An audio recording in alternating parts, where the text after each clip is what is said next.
So the other piece, one of the other pieces coming to a head this week is the continuing resolution. So, little backstory here for you. Originally, progressives balked at having funding for Israel's Iron Dome missile defense system in this continuing resolution. $1 billion extra. $1 billion extra, okay? Whatever you think about Israel and Palestine, Israel's a wealthy nation. If they want to fund their missile defense system, it is their right to do that. I don't know why the American taxpayer should be involved in that whatsoever.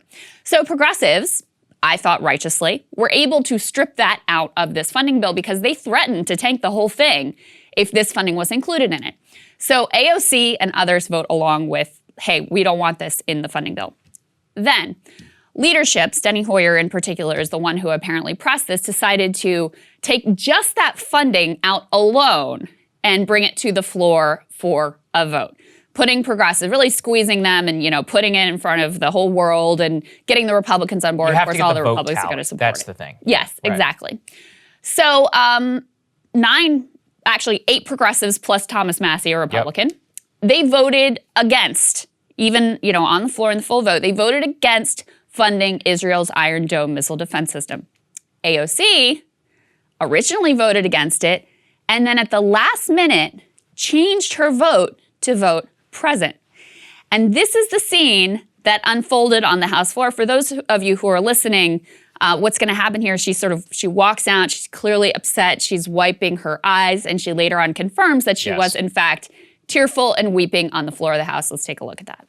Designated by Mr. Lawson of Florida, pursuant to House Resolution 8, I inform the House that Mr. Lawson will vote nay on House Resolution 483 amendment. He votes nay. For what purpose? Yeah, so she's wiping her eyes. She's being, I think that's Barbara Lee who's consoling her. She's clearly very visibly upset. And we're all going like, what the hell is going on here? After this is making the rounds on Twitter. Okay, what the hell is going on here? Especially, keep in mind, AOC has called Israel an apartheid state. If you believe Israel is an apartheid state, this vote is a no-brainer, okay? It's a no-brainer. So she changes her vote from no to present at the last minute. She's crying on the House floor. And then the first thing that she says, Michael Tracy had a little commentary on this. We can throw this up on the screen, his tweet. She claimed that she broke out in tears because her safety was at risk. She says, what we saw is a disappointment of just a willingness to rip our communities apart and put member safety at risk. Tracy's commentary is, what the hell does that even mean? Yes, I also have that question. Then we got, this is the last piece, then we got this long 4-page statement from AOC. It's all up on the screen. I mean, it's really lengthy. It's a whole, monologue on, well, it's supposed to be about why she voted present, but it doesn't actually ever truly explain that. I'll give you some quotes. It was pretty hard to make heads or tails of this. I'm just going to say, she said there are a lot of words there, but it didn't say a whole lot. She says, to those who I've disappointed, I'm deeply sorry. To those who believe this reasoning is insufficient or cowardice, I understand. She says, yes, I wept. So she confirmed she was tearful on the House floor. I wept at the complete lack of care for the human beings that are impacted by these decisions. I wept at an institution choosing a path of maximum volatility and minimum consideration for its own political convenience. And just so you know, I'm not putting spin on the ball here.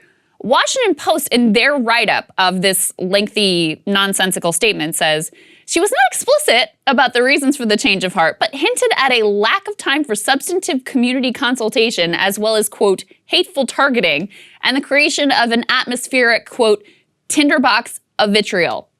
Whatever that means. Welcome to Washington. I'm just gonna say it. I think she's got some problems. I'm not sure what's going on.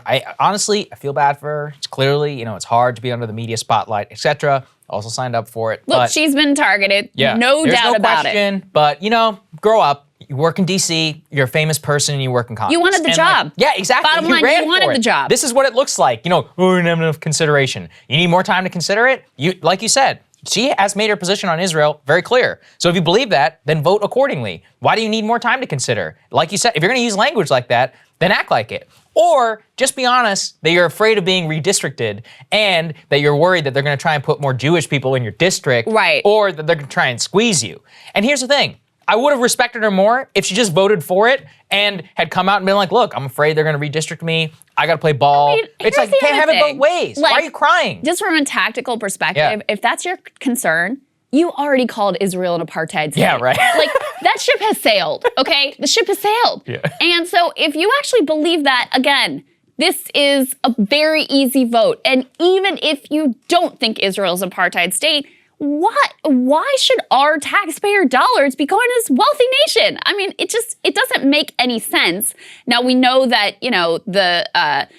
this is a very powerful interest group in Washington, and it's been very, very effective at keeping both Democrats and Republicans in line. This is the first time these last attacks on Gaza and the fighting back and forth was the first time you really saw major cracks in this coalition that has the Israelis extraordinarily freaked out, which is why they put so much pressure on Steny Hoyer to bring this to the floor, to get everybody on the record, to have this vote count ultimately. But again, listen, if you're worried about, people who care a lot about Israel being upset with you, like, honey, that ship has sailed. That is long over. So just actually take the right vote here and do the job that you're supposed to do. People didn't send you to Washington to be one of these who, is worried about the redistricting and Pelosi put pressure on me and whatever. They sent you there to be a moral voice even when it's tough. And that's the job you said that you ultimately wanted.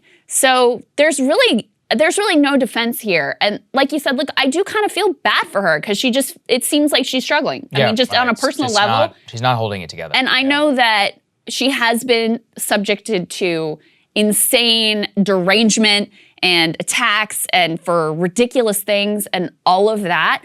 But ultimately, that is the role that you've signed up for. That is the role that you've stepped into. And so my care and concern for your feelings is a lot less than my care and concern for what is actually right and moral in this instance. And this ain't it. Look, and you don't want to be harsh, and that's what member safety, all of that. But look, you are beclowning yourself on the world stage. There is just no other way to describe it. I mean, caught these tears and just making it once again all about her, and then putting out this like diversity and inclusion babble speak, which nobody understands. Just be honest about what's happening here. And as you said, you already supported BDS. It's over. Like, you called Israel a part of the state. It's lean into done. it. Yeah, either lean into it or, I don't know, or recant, but you can't have it both ways. Yeah. And whenever you try to, you just look so phony. And in the vote, changing it to present, actually Glenn pointed out, I know you're talking about Tulsi in your radar, but Glenn pointed out that whenever Tulsi voted present on that impeachment vote, that she savaged her and called it an act of cowardice or whatever. Well, as you said, to those who think it was an act of cowardice, I understand. Yeah, well, I understand too. Here you go. Here you go. I mean, the other thing I was thinking back to as I was watching all of this unfold is, remember when she was at like a local forum on Israel and she was asked just the most basic question about Israel-Palestine. And she didn't know anything. And the answer, it was like 4 minutes of nothing. It was like, well, the real question is the why and the process. And sometimes we forget, just complete word salad for like 4 minutes long. And reading this statement, I also had some real questions about what is your staff doing letting you send this out? That was a good question. Because it wasn't just unfulfilling in terms of giving an actual rationale and explaining your thinking. It was also just extraordinarily poorly written and not grammatically sound. So I'm like, who on your staff said that this was okay to go out and sanction this? Because when she first came to Congress, I remember a number of instances where her thing was kind of like she'd come into these hearings super prepared. Yeah, that's true. Really done effective research, had some extraordinarily important and tough questions for whoever it was that they were questioning. So I was kind of impressed with her staffing at this point. Reading this write-up, it was like, this is like what a senior in high school might put out and get a C on. Like I said, I think there's something going on behind the scenes. I don't think all is right there. So. Hey guys, thanks so much for watching. That's right. Just as a reminder, you can become a premium subscriber today. Watch the full show completely uncut, our reactions to each other's monologues. You get to listen to it. You get to ask us questions, all that good stuff. Link is right there in the description or at breakingpoints.com. Best of all, great way to say screw you to the mainstream media.